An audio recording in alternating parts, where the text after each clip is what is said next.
आणि यानंतर मुंबई आणि पुण्यातल्या काही महत्त्वाच्या घडामोडी पाहूयात।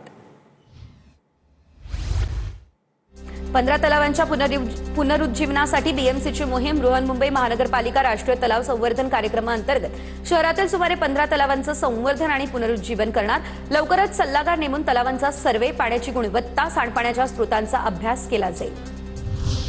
मुंबईमध्ये म्हाडा ॲडव्हान्स कॉन्ट्रिब्युशन स्कीम अंतर्गत घरं उभारली जाणार। टप्प्याटप्प्यानं पैसे भरण्याची ही सुविधा, सर्वसामान्यांना हा मोठा दिलासा।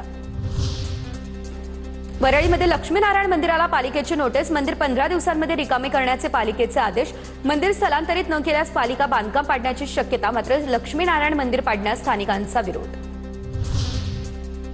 अभिनेता अभिषेक बच्चन यांनी मुंबईच्या महालक्ष्मी परिसरातील फ्लॅट विकला। 14,50,00,000 हा फ्लॅट विकला। मुंबईमधल्या वीरमाता जिजाबाई भोसले उद्यानामध्ये पर्यटकांची मोठी गर्दी। उन्हाळा सुरू झाल्यानंतर राणीच्या बागेला भेट देण्याची संख्या वाढली।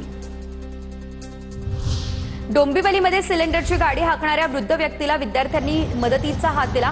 माणुसकी आणि संवेदनशीलता दाखवणारा हा व्हिडिओ सोशल मीडियावर व्हायरल झाला।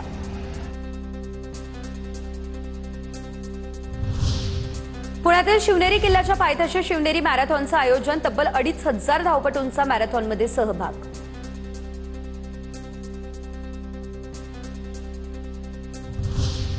पुण्यात पासपोर्ट मिळवण्यासाठी चारित्र्य पडताळणी 15 दिवसांमध्ये होण्याची शक्यता। ऑनलाईन अर्जांमध्ये वाढ झाली, त्यामुळे प्रकरणं प्रलंबित राहत असल्यानं हा निर्णय घेण्यात आला।